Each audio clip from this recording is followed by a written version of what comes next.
Okay, here's how you take apart and field strip a Mini 14. First off, lock the action back. And next thing you want to do is right down here on the trigger assembly, you'll see a hole in the very back of it. Put a screwdriver in that hole and pry it down, and you'll feel the trigger guard release.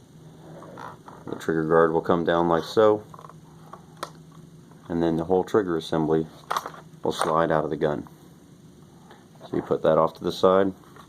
That releases your stock, so then you can literally separate the upper from the stock, and now you have just the chamber, just the upper.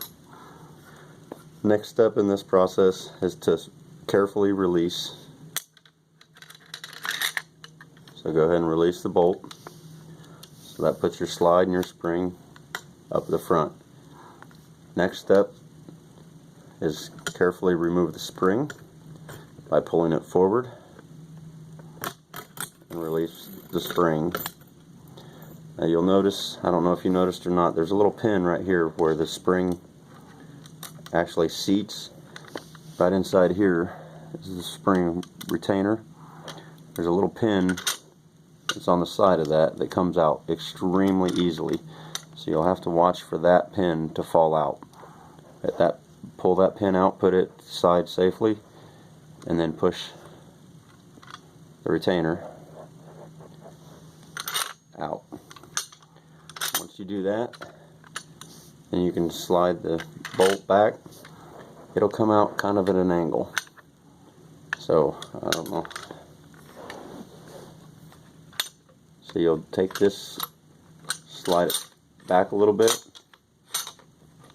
and then pull it up. You have to find, there's a spot back where you can slide this out, and it'll come out at a kind of an angle, so you'll actually pull down. Better luck doing it on the back side, but there's one spot about 3/4 of the way back, and I don't know if you can see where the lever is, but it's most of the way back, and at that point it'll release, and then you can take it out, and you can take it out kind of at an angle. It'll pull right out. Then you set that off to the side. The next portion is the easiest way I found to do this is on the opposite side. You have a little plate right here with a lip. I don't know if you can see it's raised, but take a screwdriver right there and just give it a little tap. When that comes off, this plate will come off. Underneath that plate, it's going to look like that. If you push this little button right here that's sticking down, this will pop right out in your hand. So that button is retained in there. It's got a spring behind it, so don't worry about that. That will not come out. At that point in time, took the gun back over, lift this up, and you're going to have to take this out at an angle, and this is going to be difficult to show, but you want to pull it, slide it back, and then you're going to have to start pulling it up at an angle. See how I'm kicking it out at an angle of the gun? There's one spot, and I'll show it to you when we get it back, or when I get it out.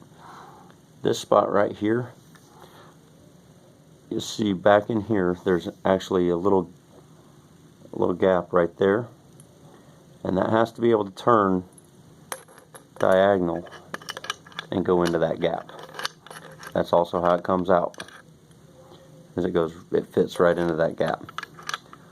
So when you're ready to put it back in, you'll have to put it back into that gap, coming in at an angle. So you'll have to actually put it back in like this.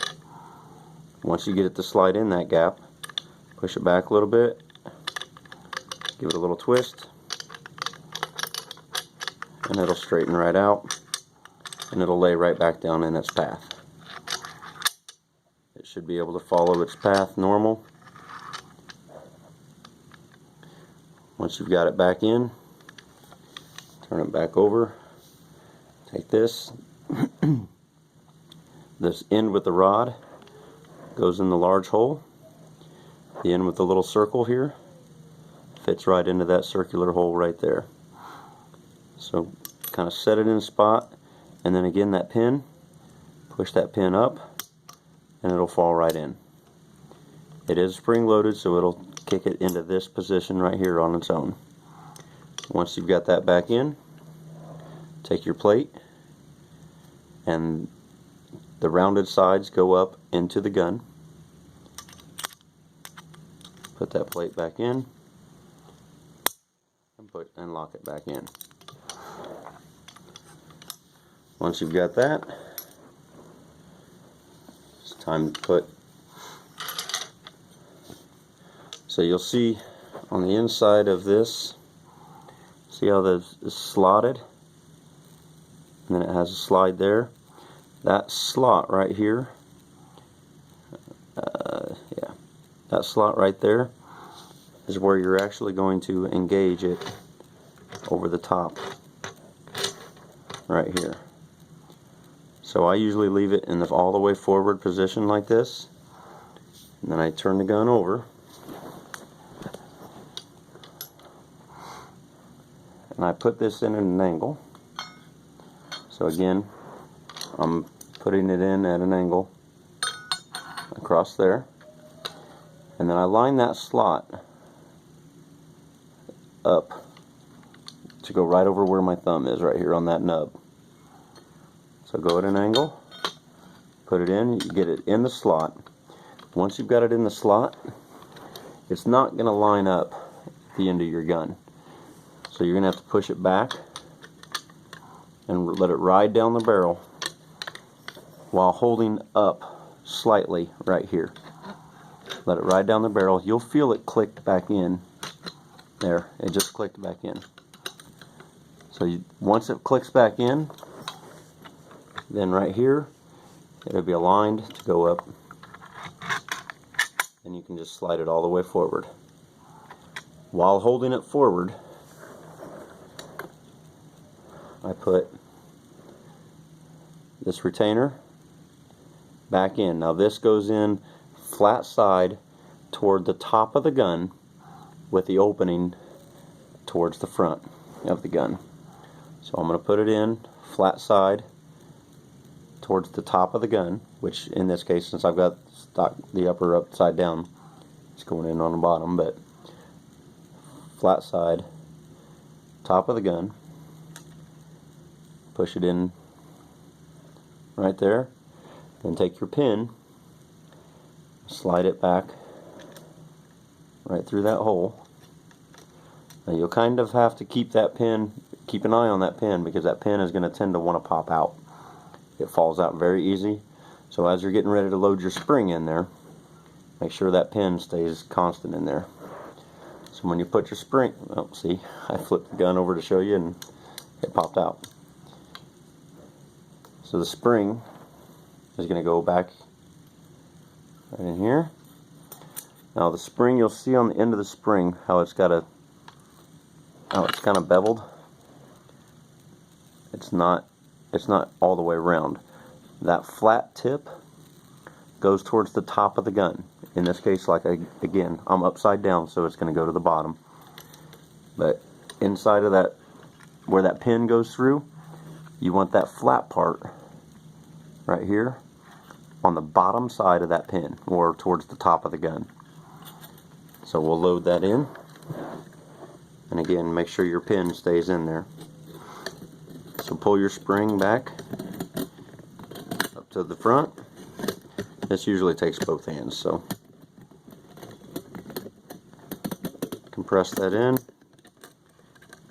And again, you can see how I'm putting it in flat side to the top of the gun underneath that pin. Once the spring tension is on that pin, it stays in there. There's no more worries. Now you've put the top of the receiver, top receiver back together. Now it's time to fit the stock back on. It just goes in right at the front, kind of at an angle, and then it lays right up.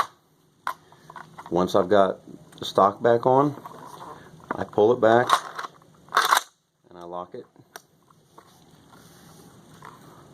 Then I hold the whole piece together, because if I don't have it in the lock position, the trigger assembly won't go back in. So lock it back, hold the stock like I'm doing right here to the top, with the trigger still pulled apart. So the trigger guard is still pulled down. Slide it up. You'll see where the magazine goes right here. These forks go just in front where there's a indentation. I don't know how well I can see this, but yeah, there you go. You can see the indentations right here. Right there is where you want those forks to land when you're putting the trigger back in.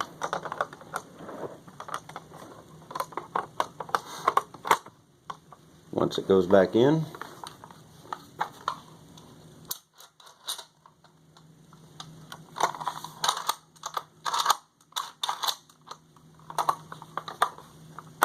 push it back all the way down.